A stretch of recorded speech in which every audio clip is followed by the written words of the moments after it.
And so the journey will take us from the inland waterways of England and then to London, down the Thames estuary, around North Foreland to Ramsgate, across the Channel to Calais, to Paris and Strasbourg, down the Rhine to Mainz, onto the River Main, across Germany, the main Danube Canal link, and onto the Danube, across Austria, Slovakia, Hungary, Serbia, Bulgaria, and onto the Black Sea Canal in Romania. I remember standing on the chain link bridge in Budapest and looking at the Danube sort of passing swiftly beneath me. And I remember wanting to sail to the Black Sea. I didn't know when it was going to happen, and I didn't know how, but all I knew at the time that one day that it would. British Waterways offered help with the marketing and communication aspects of the project in the early stages, and because I was setting off from the Black Country, Banksy stepped in with the cash to partly finance the expedition costs. But right at the beginning, I needed a pair of narrowboats and an engine, and these had to be paid for. And there's an agenda with situations like this, a commercial agenda, and there has to be a payoff. For the publicity, from the start, which was going to hopefully bring us more orders. The challenge, because it's something that hadn't been done before, this was the longest journey on virtually all inland waterways, apart from crossing the Channel, across Europe. And to prove the confidence in our boats, you know, it was the ultimate that we could do. We got involved in the first instance because Nick Sanders came and asked us if we would provide 2 boats to publicise the waterways in this country. Well, to publicise it and to supply 2 boats, along with Gardner and 1 or 2 other people that eventually came into it, you've got to do something again extraordinary. During the early 1990s, we had several inquiries and encouragement from narrowboat owners for Gardner to re-enter into this important marketplace with our smallest engine, the 2LW. The clamour had built up for quite some time, and it was in early 1993 that we started to survey the marketplace, to talk to boat owners and also to boat builders about it, and we realised there really was a very good opportunity for us here. By the end of 1993, we'd taken the decision to go ahead and had pressed the button on the design to bring up to date the specification of the engine and make it suitable for modern day application. So that by the end of 1994, we had an engine and were ready to market it. That coincided absolutely wonderfully with an opportunity which we heard about, which was that Nick Sanders was organising an expedition to go all the way from the UK to the Black Sea using a narrowboat, the longest journey ever undertaken. And that seemed to be the ideal marketing platform for us. 10,000 miles of hopefully trouble-free operation. Well, you probably had the worst part of the voyage all the way down the Thames and round the Foreland, with all the sandbanks and the buoys, etc., and the tides. To go now across the Channel from Ramsgate is reasonably straightforward.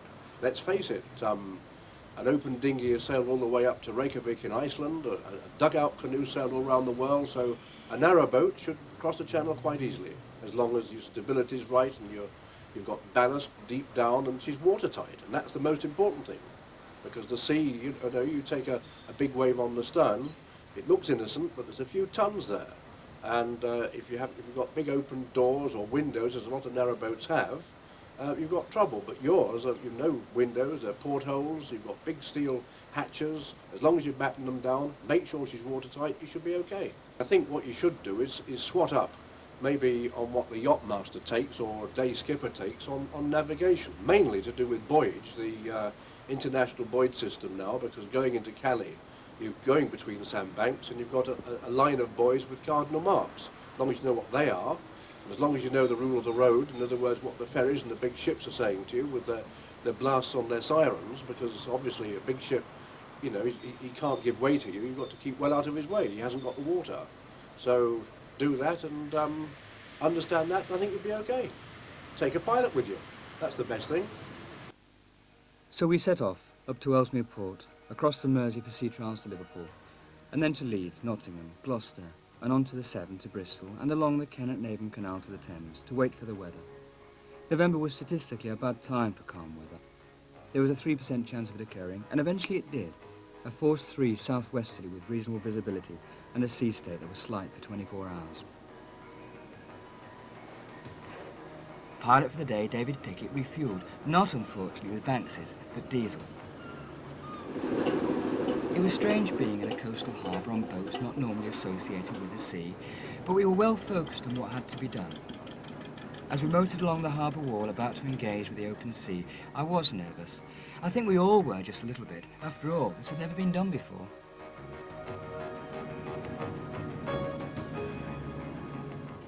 There were 6 points of contact between the two boats. Teasters at the bow, Dolly to teaster at the back, and 3 sets of brackets and shackles spaced equidistant along the top of the gunnels. Ropes were cross-strapped and interlaced, and a restraining line from front lines to back were attached to dampen independent movement of each boat. All doors and hatches were battened down, and along with a satellite compass, flares, charts, VHF radio, channel crew and pilot David Pickett, after 6 weeks waiting we were set to go. A breasted pair of traditional-style narrowboats across the English Channel.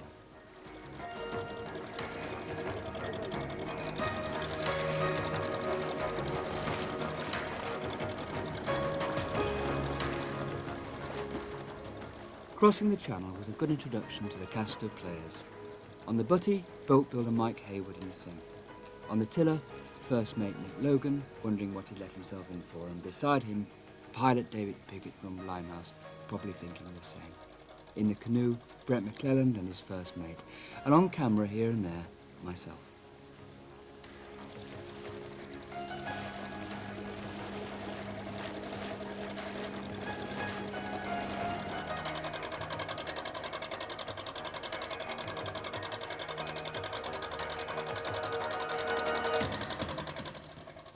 At the time, of all the people I spoke to, only the boat builder believed with conviction that the Channel crossing would be navigated easily, that this was not potentially the most dangerous part of the expedition, nor the most valid, and maybe he would be proved right. Having tacked across the Channel, 90 degrees across the shipping lane, and arriving in Calais in the dark, we had made it. Although the P&O's Pride of Bruges passenger ferry broke a few pots whilst braking, apparently he was giving us a right of way into the harbour.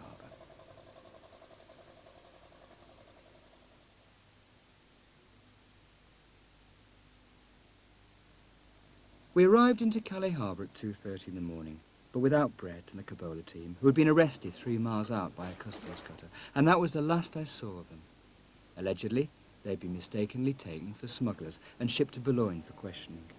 When they told the officer in charge what they were doing, they were given champagne and cognac by customs, as if to say, sorry guys for spoiling your fun. Meanwhile, in the sea harbour, we had no champagne and no protection from the swell. We stayed until daybreak, grabbing what sleep we could, as the boats buffeted against the sea wall. First mate Logie and I continued with the preparation, rechecking ropes, maps, fuel, water, food, and information from yachties as to when the ship's lock opens. It was about an hour or so either side of high tide, which meant us passing through around tea time, French time.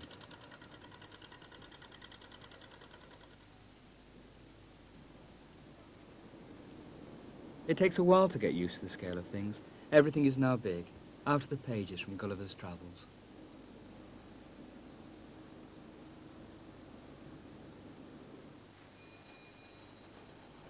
And all around was the noise of Calais harbour, the ferries, the cranes, cargo ships and the trains, and not until we entered the ship's lock did the smaller size of what we saw make more sense to us.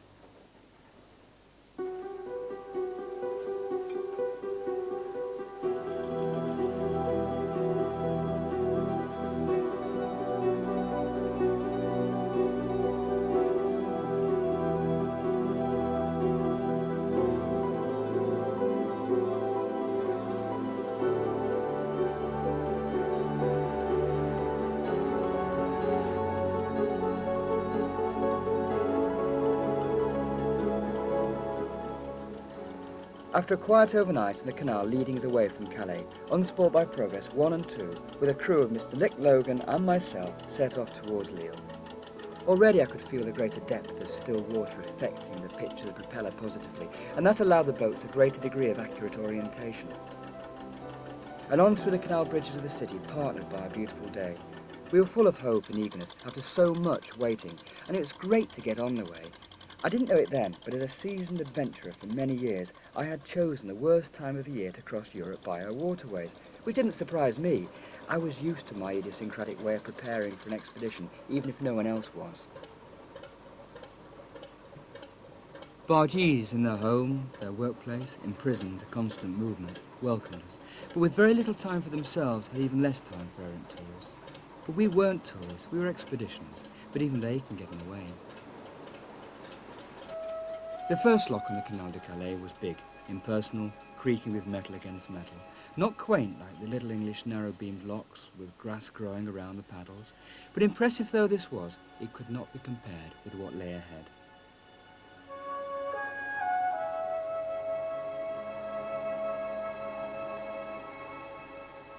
The same principles applies in any lock, except this was a small commercial waterway, and not so busy.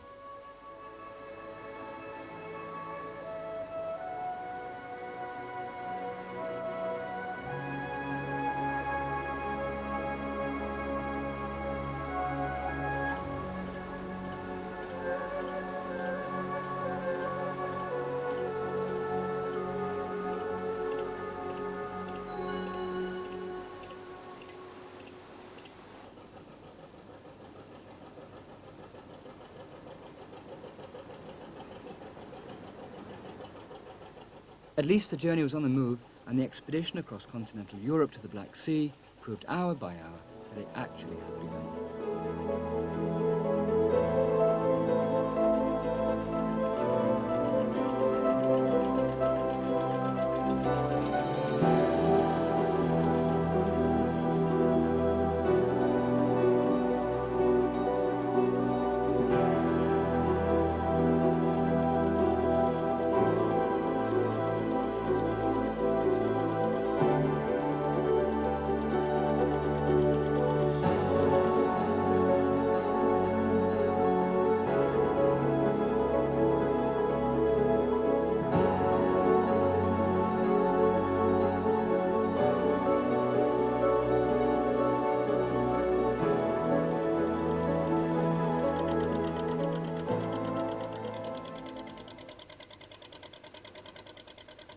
The Canal du Calais is 34 kilometres long, with just one lock, and then we turn into the liaison Dunkirk-Escaut to the junction of the River Lys to Lille, and back on the Dour River and on to Douai, Cambrai, and including the tunnel of Riqueval down the Canal du Cambrai.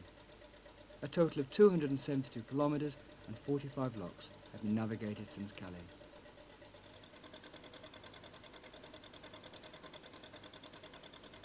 I am not by nature a good administrator of detail or domestic duties, and sad though this is, I hope to have a good eye for the grand plan. Yet I was apprehensive. I worried about the war in Serbia, the number of boats on the Rhine, would the engine hold up, the speed of the Danube, how would the boats be in an 8-knot current and the fastest, and supposedly the most ferocious river in Europe. The project has been a year in planning and would take up another year of my life to complete the journey, and every day had the potential to presage a catastrophe. But as I liked always to move or to move on, it was something I wanted to do, and I've long realised that wanting to do something as different as this has to be inspired by the idea that it simply has to be done, or whatever the cost.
Always water cascading into yet another loch. And the boats are ready, between the cafes and the mad people.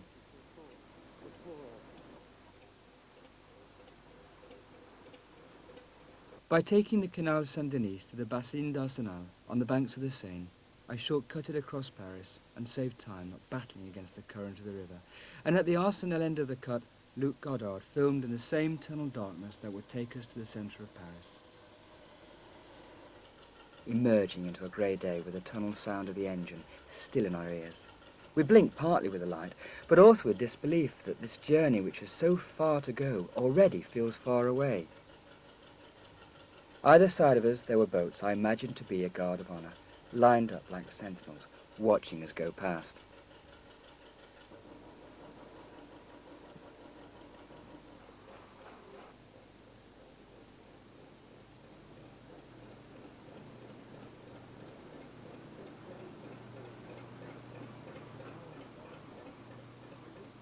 It was here where the beautiful Seine transects magnificently this city and plays a supporting role to the splendour of her bridges.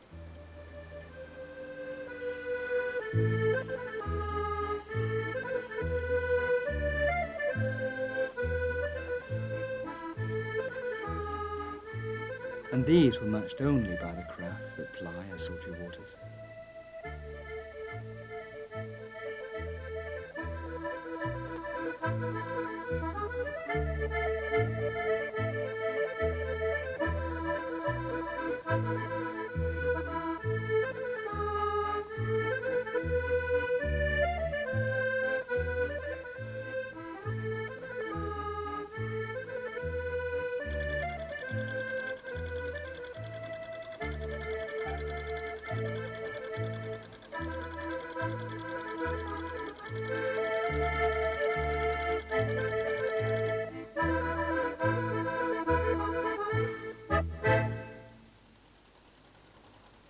Mr. James Strangeways joins us in Paris and is to be enrolled into the experience.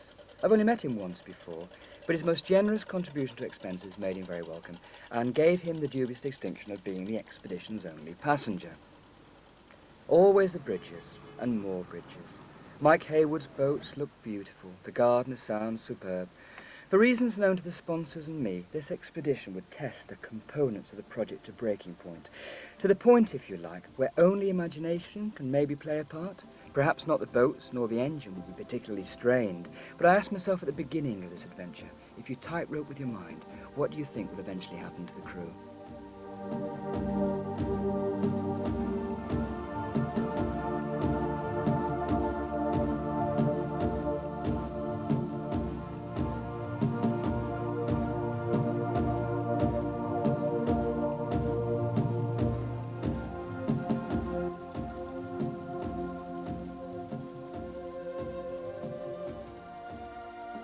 We were now to head east through a tableau of beauty on the River Marne, to feast with her reflections before continuing towards Vitry-le-François, Nancy, and eventually Strasbourg.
A friend once asked me what it was I thought about when I saw a reflection, and I didn't know what to say. On the River Marne, not very far from Paris, I saw a world I'd not seen before, rippling through a translucent screen. Just then it seemed to me that I was part of that reflection and looking from under the river's surface to another world beyond.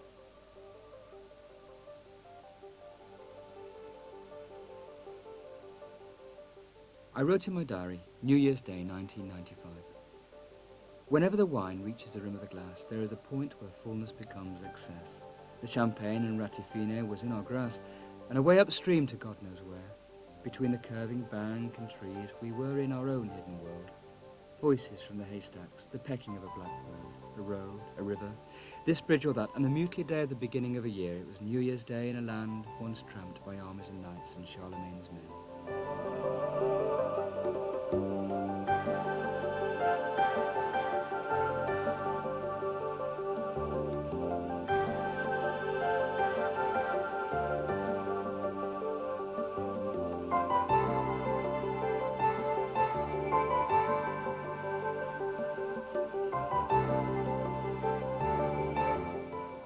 As we slurried forward on our quest to the Black Sea, the next lock, the next corner to face brigands and hooligans, an enchanted shore, we are but sponges of sparkling liquor, thoughts laying like ghosts in the mind, rallying of metaphors and battle cries for a poem. The more I drank, the more my crew caroused, and I dreamt of 140 women greasing their bodies like the boys exercising in the gymnasiums of ancient Greece, slightly dusted in the hot afternoon.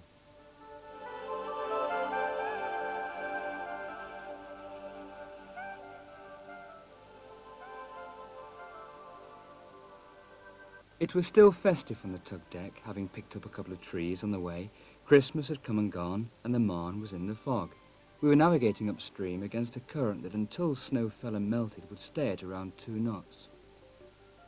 With the visibility so poor, commercial shipping had been stopped, but I had a schedule too, and we had to continue whenever we could, but every day. So far the boats handled well, and with subtle changes to the tiller swam like swans, to part of the engine which was, to my mind, a miracle of engineering, never a beat out of place. And in the gentle foggy wind, like sailing in a cloud, the simplicity of the view gave a little time to think of the journey ahead. France, Germany, Austria, Slovakia, Hungary, Serbia, Bulgaria and Romania, over 3,716 kilometers and 346 locks. And of course one day the boats and I would have to come back.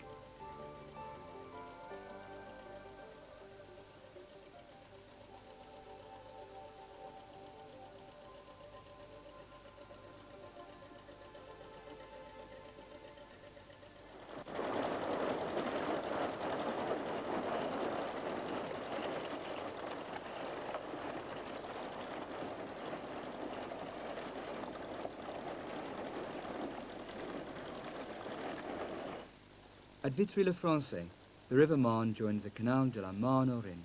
For 320 kilometers and 157 locks, this canal is our watery passage to Strasbourg. The journey continues under the Tunnel de Mauvage, Toul, south of Nancy, and onto the inclined plain of Ars-Villa.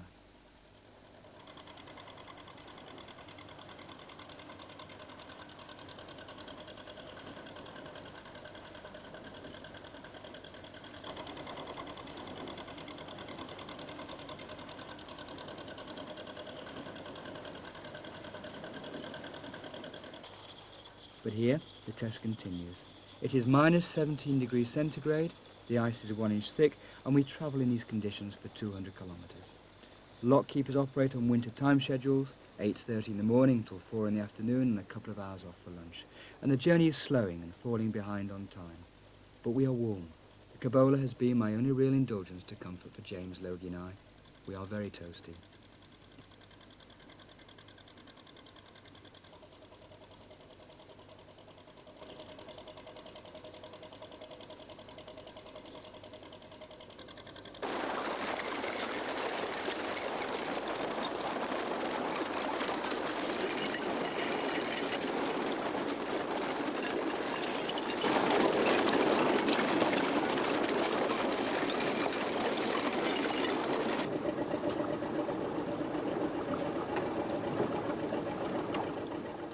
Like greedy gods wanting to eat us, the locks get bigger. Pushing a couple of tons of ice before our bows, shoved forward by that propeller to move the graceful lines of Unsport by Progress 1 and 2, and into the lock that will take us to the summit pound, leading to the inclined plain at Ars-Villas.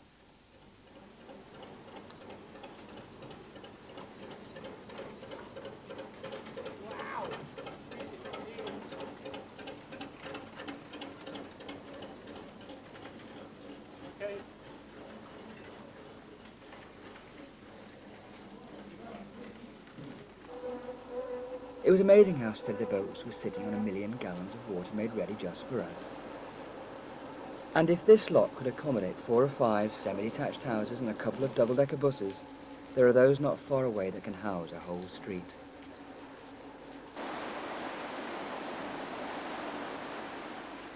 I do sometimes wonder how these projects keep happening, and it still surprises me that they do.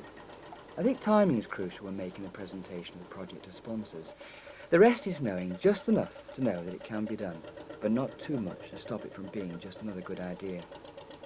Also, the desire to follow through the journey, if necessary, at the cost of all else, is pretty essential. People always say to me they'd do anything to go on a journey like this, but that might mean drastic changes. What about the significant partner, the siblings, the house and the car, the dog, the cat? You can't take it with you, and who pays the bills?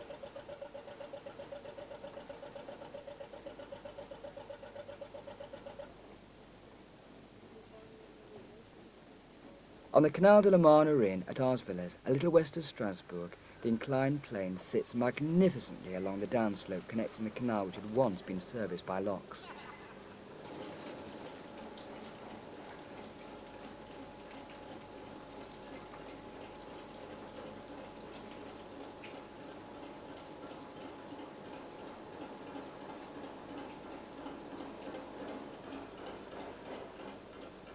The boats enter the tank at the top of the hill, underneath the raised guillotine gate that lowers after our entry.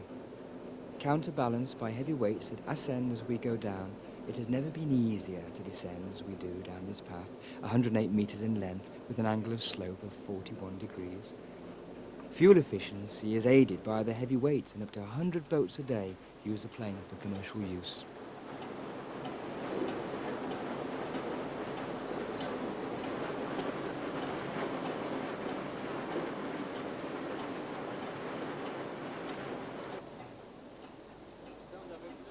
The inclined plane was built in 1969 and replaced locks 1 to 17 by a single water-filled tank fitted with 32 flange wheels seated on a railway track. Andy, come up here. What? You're going down. You're a bit nervous about it, aren't you, Bradley?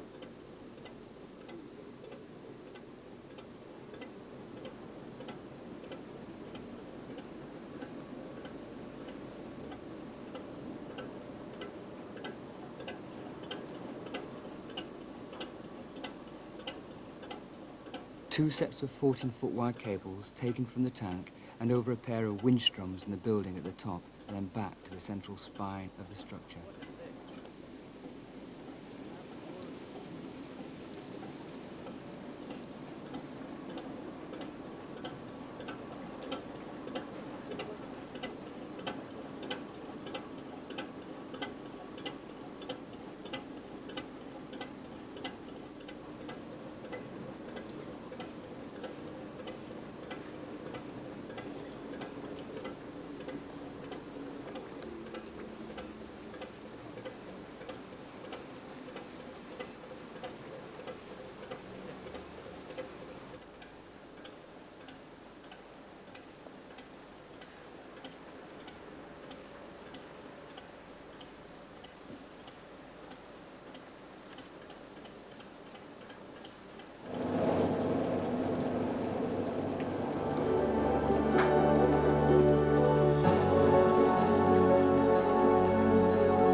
At last we got this far, to Strasbourg and the Rhine. So now we descend with a current of 8 knots, and the Gardner adds another 7. We're travelling at nearly 20 miles per hour. For the first time since the Channel crossing, the boats are on an international waterway, and it's the busiest in the world. Down from Strasbourg to Mainz, right onto the Remain towards the main Danube Canal link, and Bamberg, Nuremberg, Kelheim, and eventually onto the Danube itself.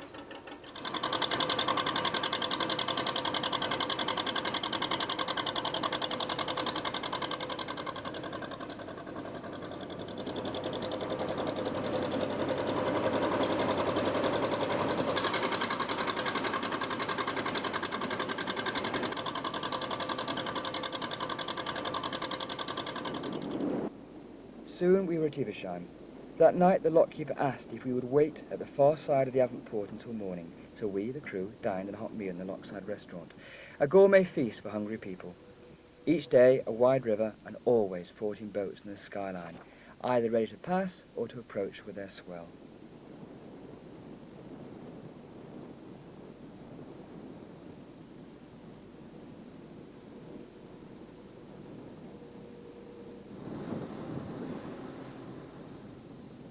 There we were, tiny little boats shimmering in the air made warm by the collective engines from ships in the loch.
There is always something exciting about the relativity of size.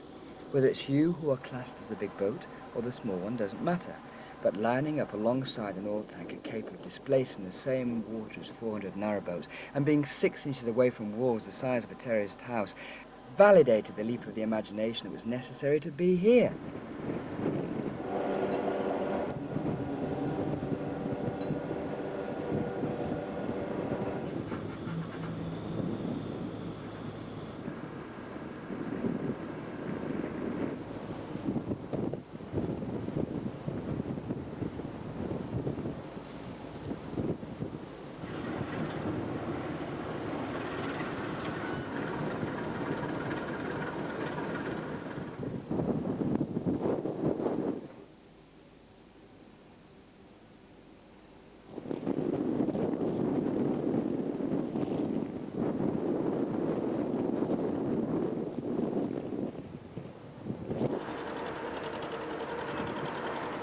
In the shimmering air, it was the sound of the engine that signalled our arrival in this lot full of big ships.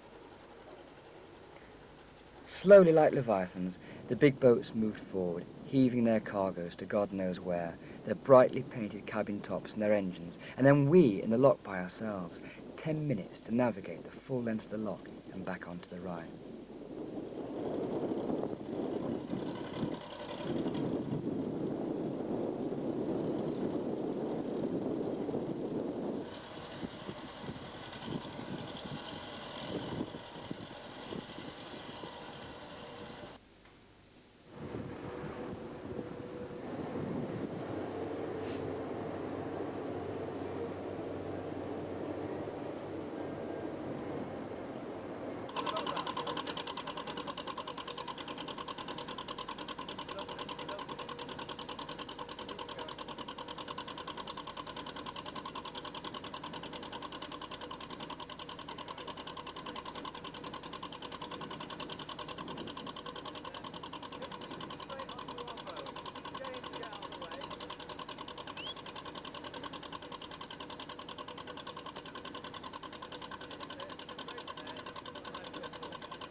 The floods are to last 10 days, so I decided to go to London to collect our visas for Serbia.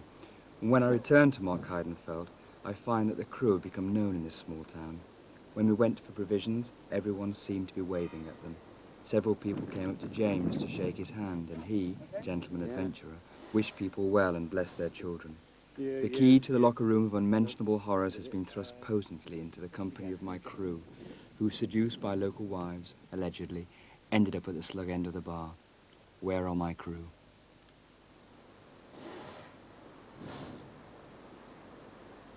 I take advantage of our diesel contact and buy a ton. Taking advantage also of our shallow draft, I steer close to the bank, away from the still perilous midstream, and navigate along this densely wooded valley. This course is perhaps less perilous than leaving strange ways to the mercy of the husband, although I'm tempted. Amongst the trees, herons, kingfishers, and the reflection of green on the river surface, we are at last on our way. Regensburg, Deggendorf, Passau and Linz have passed by, and at kilometre 2009, 80 kilometres before Vienna, and on the left bank of the river, the old fortified town of Dernstein sheltered on the craggy slopes below the castle. Encompassed by Österreich, with the Czech Republic a little to the north, we are making good progress now through the wooded valleys of the Wachau, with the river speed approaching 8 knots. Even from high up, everything on the river is still big, but underneath this passing crane, on its way to repair some lock gate somewhere, perhaps obviously, it's the things that we cannot see that are small.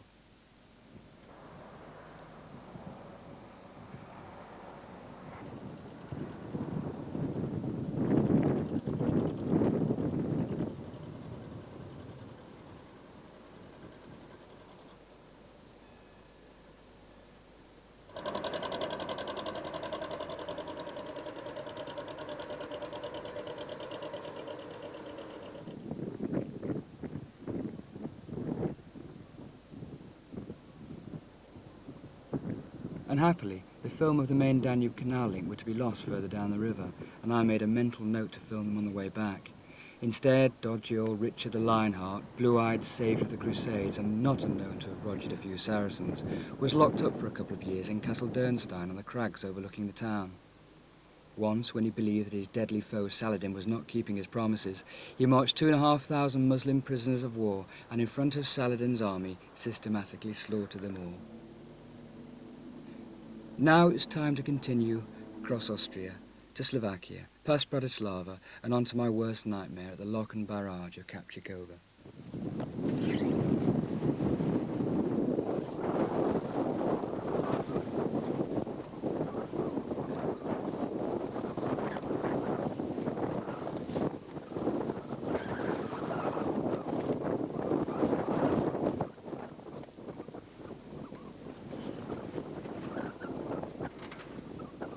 "6 a.m. The cloudy sky is scurrying and the wind is shifting. We are anchored in the river lake of Kapchikova Dam. River conditions are not comfortable, and I fear that soon the anchor may drag. So I make the decision to continue, perhaps to more elsewhere. The wind is so strong it takes 30 minutes for Logie and James to pull up anchor.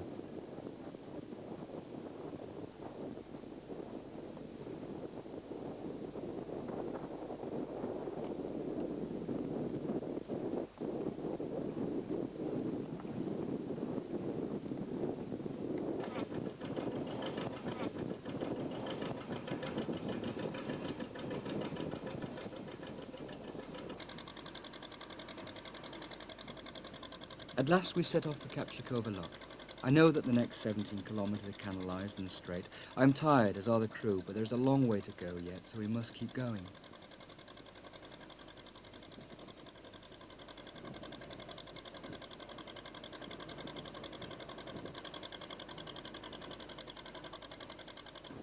Soon the wind turns round to our stern. Waves have grown to a metre, and their crests are foaming. White horses are everywhere. There is nowhere to turn, nowhere to hide. We continue. Not until later do I realise that I'm making a near-fatal mistake which will come close to costing us our lives. More and more the wind's strength increases. I did not know then, amidst the mayhem and the real madness that was ensuing, that the wind speed was measured at 16 metres per second. This is approaching 120 kilometres per hour and is the river equivalent of a force 7 or 8. The river regularly swept over the back counter and almost covered the tug deck. We were battened down okay, but there was just nowhere to hide and not a nook into which we could nose. I look around and know that the situation is alarming and becoming critical. Ahead, I saw the lock and made the second mistake of the morning and lined up towards the avant-port of the lock entrance. I remember the waves were rebounding from off the walls of the avant-port and seemed 2.5 meters high. We were thrown about like an empty bottle, 20 tons of engine and metal thrown against the wall. The counter was heaved nearly 4 foot out of the water, and I watched in horror as the propeller revved out of water, sounding out of control.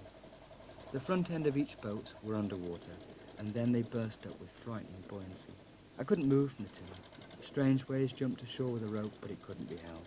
Logie bailed from the well of the butty, which was filling and not draining. I remember officials telling us the river is closed to shipping, but the lock gates will be opened especially, and will take about 20 minutes. Can we hang on? I'm fighting with waves crashing over the roofs of both back cabins.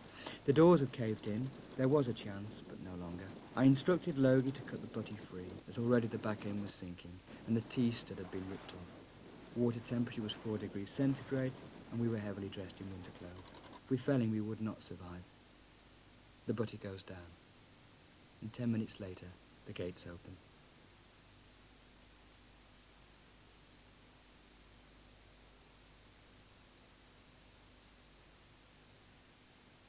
One of the staff divers had already been down, and whilst it was still a danger to shipping, it was thought to have fallen well, settling on its bottom and resting at 40 degrees parallel to the riverside at a depth of 18.76 metres.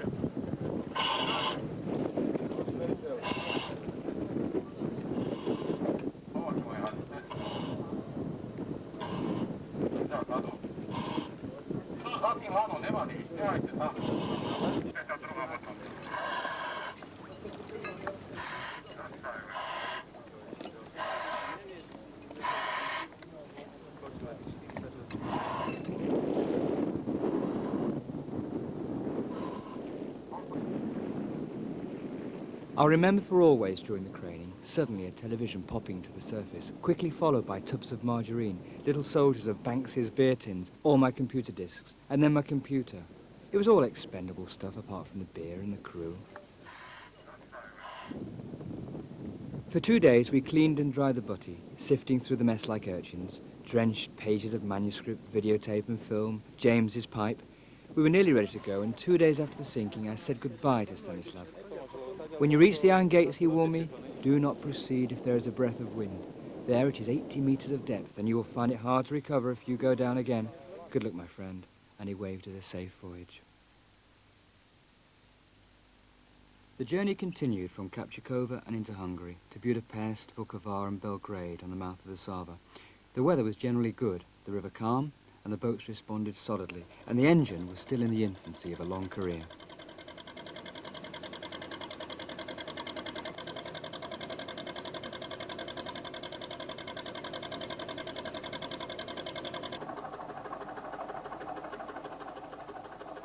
That night I wrote in my ship's log. The motor listed at 30 degrees. 3 times the engine stalled due to interference around the prop. I didn't know it then, but the T-stud was in the propeller box, waiting for the right angle to rip off the prop. 3 times I restarted the engine and coaxed the motor along the avant-port and through the lock entrance. The anchor trailed from the front end and could easily have been caught by the submerged lock cylinder profile in the riverbed across the lock entrance. Anchored, stalled, and broadside in a force-8, the motor could have been lost across the Danube. Shipping would have been closed for days. But what would this matter? We would be dead. And if not, then I would have failed to follow in the footsteps of the last captain whose ship broke its back, and he hung from the beams of his cabin in shame. I am a river mariner of sorts, and I have sunk one of my ships. I felt terrible. I apologized to the crew, but they are magnanimous in the face of my failings. I knew in my heart that only a boat built to the highest standards could survive this calamity.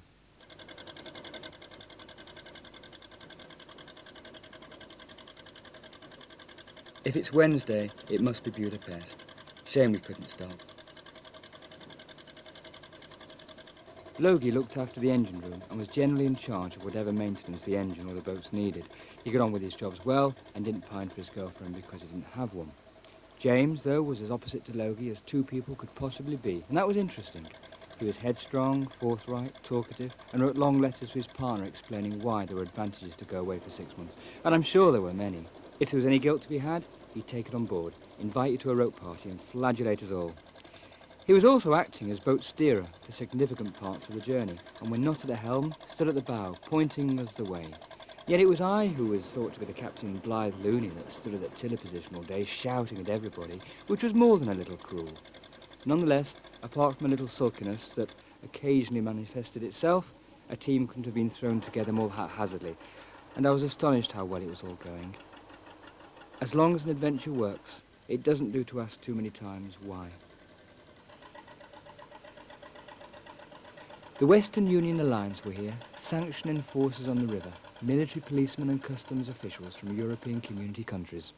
They told me that they would prefer it if I did not take the boat through Serbia. They advised me that they certainly couldn't guarantee our safety and would have difficulty sending assistance if we did get into trouble. I had no choice and discussed with them the best procedure for entry.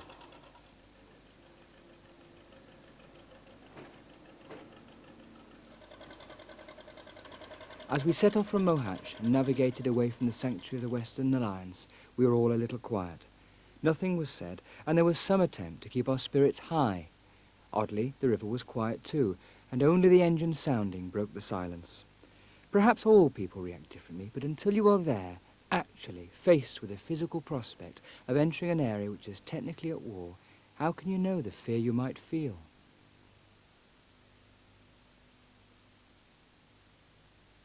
Not far downstream lies the war-torn city of Vukovar on the right bank of the river.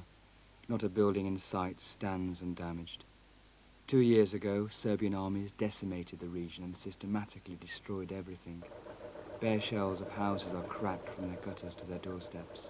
Roofs are but burnt-out timbers, and mortar shell bombardment is evidenced in craters across the plaster walls. Once 40,000 people enjoyed their lives, ethnic groups living happily together. Now less than 6,000 people remain, waiting for the war possibly to return to the river.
The gardener was, of course, our salvation. Nothing seemed to affect his performance, and the reassuring thump of pistons helped me rebuild the confidence I had lost. Yet also, as if she hadn't been to crushing depths, the steelwork of the butty was as new. It was as if she shook off a shower, as defiant as my crusading castles on the cabin side, which were quite unmarked.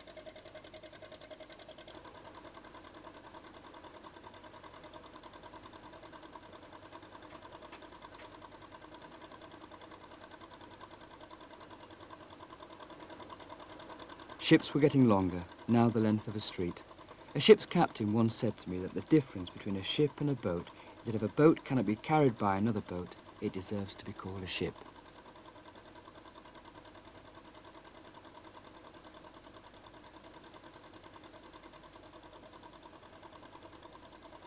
Ships in the Danube carry anything that a country needs: scrap metal, sand, cement, iron ore, usually from commercial centres like Galatch in Constanza, and technically as far as the North Sea, but most likely Linz in Austria with ore and coal, and other bulk non-perishable produce might go to South Germany.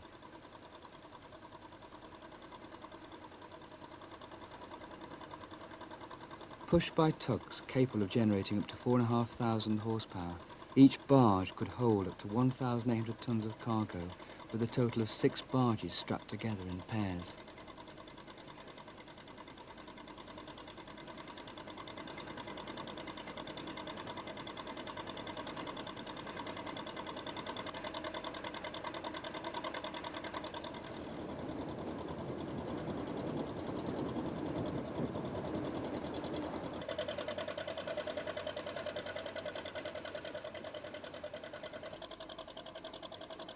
My own feelings relate to an apocryphal local story about a wide-winged bird that flies around these parts. From half a mile up, this bird can still spot his prey and swoop down on it like a hammer driving a nail with a single blow. Then, in the prime of his life, at the height of his powers, during one slow beat of his wings, his heart stopped. Yet the rabbits, the chickens and foxes dared not come out, because he remained on high, wings outstretched, menacing in his stillness, surviving death until, a few moments later, the wind dropped. I got it, didn't it? Yep.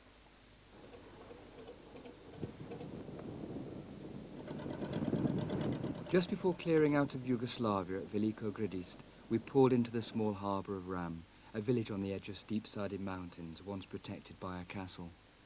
Romania on the left bank and Yugoslavia on the right. We were moored alongside the local diesel smugglers who were waiting for the call. Mysterious torchlights flashed from the Romanian side, and every parked car with headlights was a sign of double meaning.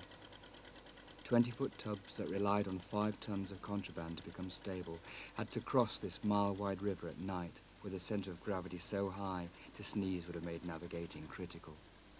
Diesel bought here for 50 pence a gallon would sell on the front line for nearly £4.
Washing was from any handy standpipe or even the river, and apart from the diesel rinse, I found you stank less, or rather the distance where people smelt you was less immediately obvious.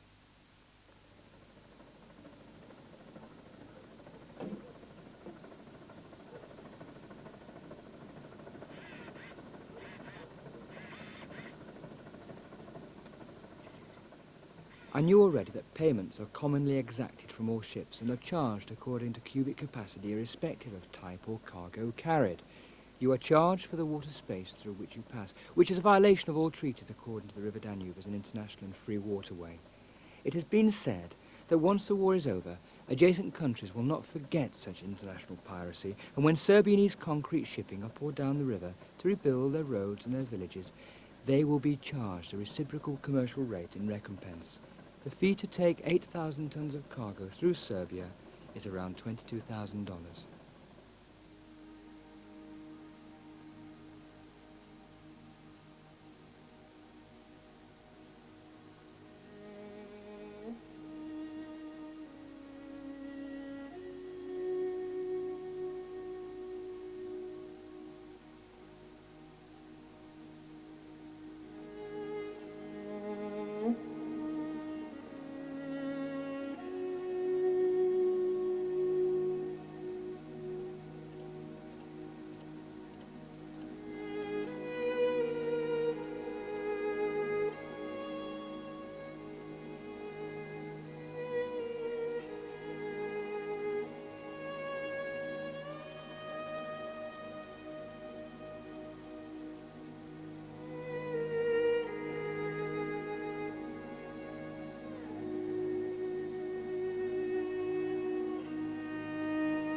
In the gorge of Kazan, I was awestruck by the contradiction we had created. Narrowboats had never been here before, I said to Logie. I had to remind him. Remember, you'll never experience this ever again. Around us, the mountains dropped precipitously for nearly 2,000 feet down to a mile-wide river squeezed through a 500-foot gap. On past the rock of Graben and to the upper and lower Kazan, together forming the lower Klizura. Smooth-sided wall faces rise vertically to the sky, a few trees hanging on. At 80 meters depth, the riverbed is said to be at the level of the Black Sea, which is actually 940 kilometers away.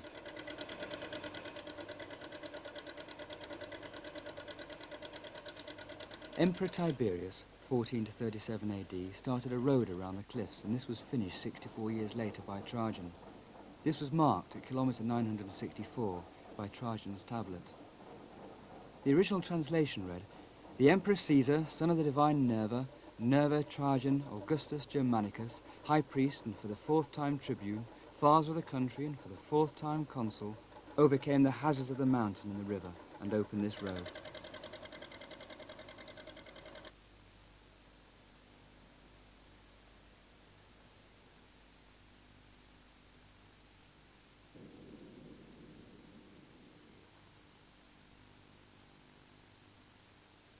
The dam stretches 4,220 feet across the river and is 230 foot high. The locks are 1,023 foot long, 112 foot wide, 14.85 foot deep, and can accommodate one of the large pusher tugs and 9 1,000-ton barges, or a small ship of 5,000 tons. It took a day before we were through the Iron Gates barrage. The control tower had sent someone in a uniform to collect his whiskey, a gift from the boat captain to the commander of the lock. Normally, this would have been graciously given, but Passenger Strangeways' visa card was not working in Serbia, so he had been drinking heavily. "My passenger's drunk all the whiskey," I shouted. "Will the commander accept our apologies?" "No whiskey," he said. I shook my head and said sorry. James sidled up to me. "I think I may have a secret bottle," he said. "I was saving it for an emergency." There was a moment's pause. "This is an emergency, James," I said, straightening. "We've lived off £80 since southern Hungary. We've got 25 quid to get to Bulgaria. No food, no boggles, not a sniff of fun. And you think he's having our last bottle of single malt? The Danube is an international waterway, and we have our rights of way. And I'm not letting some jumped-up Burke in uniform out to some...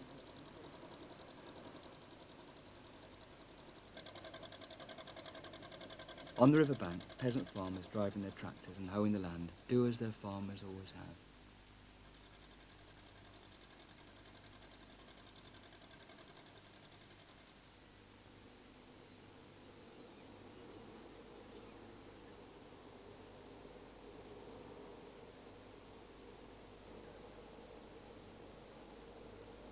At kilometre 794 we arrived at the port of Calafat, an industrial city that it is thought derived its name from calfatern, the word for caulking a boat, which is inserting cotton into the seams of the hull with a mixture of white lead to try to make it watertight.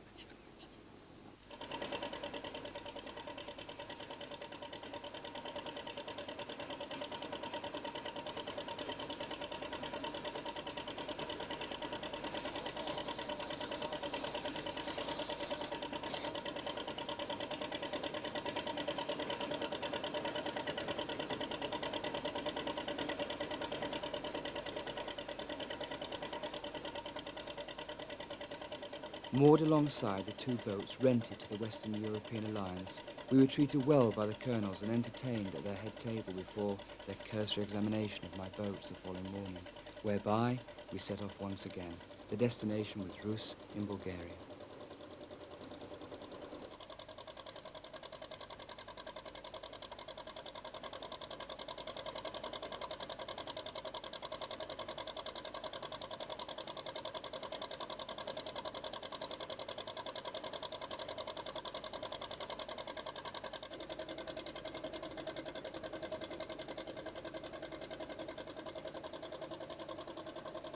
Before, my journeys have always been overland, and always there were times during the day when you were surrounded by people, and that was reassuring because it was always friendly. You know, whether it were tribes from Nubia, the Adivasi and Maharashtra, or lads on street corners, it helped you instinctively know if you were safe. Sailing across oceans is quite the opposite. there's no one there. But on an inland waterway that is sometimes a sea, people came into our lives on the riverbank, which is the edge of two ways of living.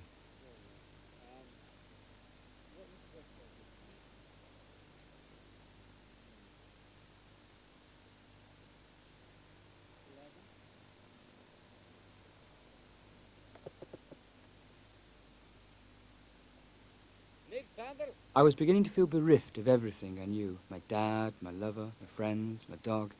I had released myself from all of it. And amidst the reflections of this short story from the Black Countries, the Black Sea, I felt that adventure for me was to do with parts of your reality being taken so far out of context that it no longer seems real anymore.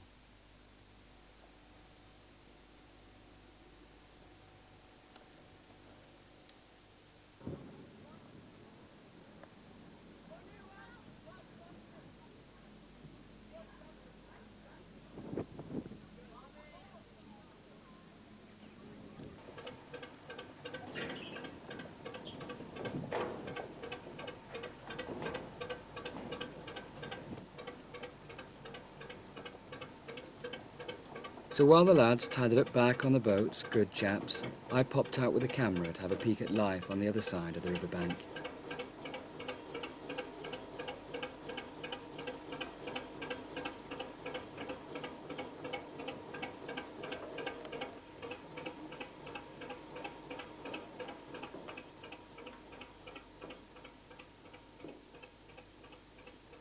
It was a while before we realised that maybe we were navigating into a different weather pattern.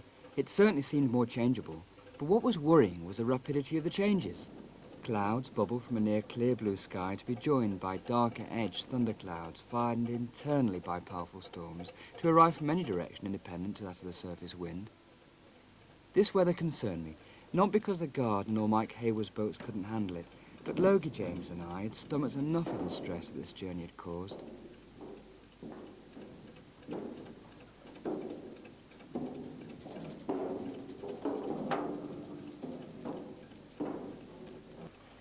It was fortunate that members of Roos Yacht Club gave us a quiet harbour again to prepare. It had been snowing for 3 days, and now we had a warm sunny day on which we could join the river once more. We would journey the full river length of Bulgaria to clear into Romania proper at Chernovoda, 195 kilometres downstream.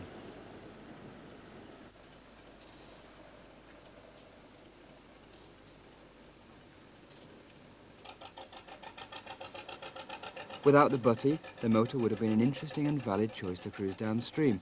After all, cargo boats and river tankers differ from narrowboats only in size. The butty, whilst allowing us the luxury of space, though, afforded us little leeway for error. When the river took on sea state conditions approaching a force 5, the butty heaved and sank hard against the motor, straining ropes terrifically and without respite. Several times, beautiful days became maelstroms, and within 15 minutes from calm, the weather became critical, and it took 20 minutes to get from the middle of the river to shore, and there I looked for undergrowth spreading from the bank, a wider meander of thick reeds that acted as breakers to the waves.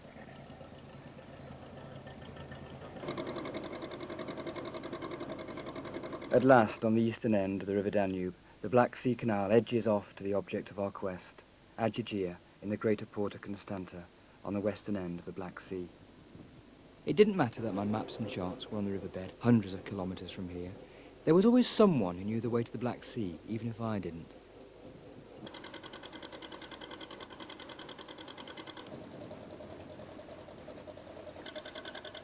Looking similar to the Firth of Forth road bridge in Scotland, the rail bridge at Chernovoda was built in 1895 with French capital and was the first bridge to link the European rail network with the Black Sea, and it was here that we turned right off the River Danube and onto the Black Sea Canal.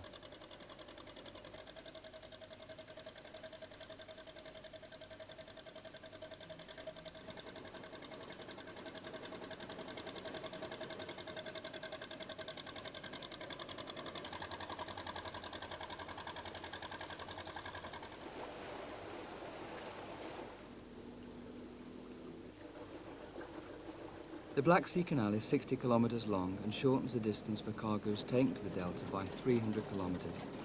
Work started in 1949 with slave labour, minor criminals, political dissidents and critics of the party in this canal collectivisation project. It's estimated that over 100,000 people died during the initial construction until it was abandoned in 1953. The canal became known as the Canalul Morti, or the Canal of Death. President Ceausescu restarted the scheme in 1973, and the route was diverted to a more southerly route south of Constanta to Ajaccio.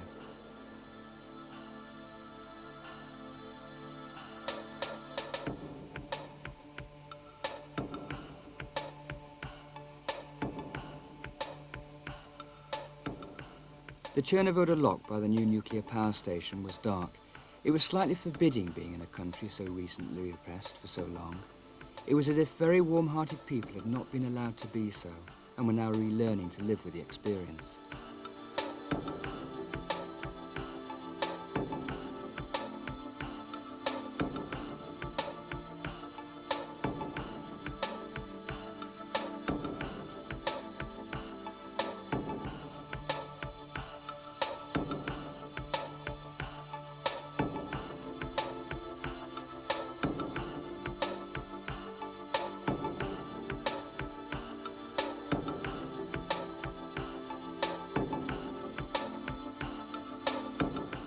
In sight of the lock at Ajaccio, the Black Sea end of the canal, there is time to reflect. The boats have handled well and are a credit to the boat builder and proprietor. If they can make it to the Black Sea unscathed, they are mighty vessels indeed. And as for the engine, well, at 1300 RPM for 10-hour days for a total running time of 180 days, there were over 140 million beats to turn that prop to push those boats to make our way to Journey's End. A journey's end, though, is often marked with a reality that just doesn't seem to be the same when moving. Who was it who said that the important thing is the arriving and never to arrive? But when you get to your destination, the leaves of grey are all around. No one knows you're there. No one you know knows where you are. In fact, for a while at Journey's End, you are lost.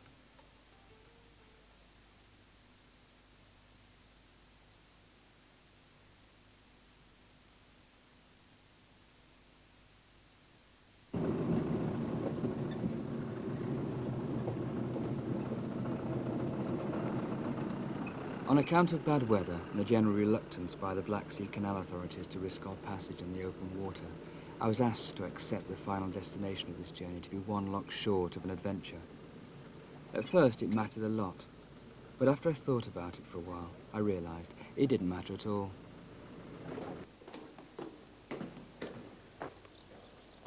Water. So this is the Black Sea? Yes, yes. In front of us is Black Sea and Constanța harbor. In fact, is a free zone. The harbor Constanța is bigger. We cannot see all harbor from here.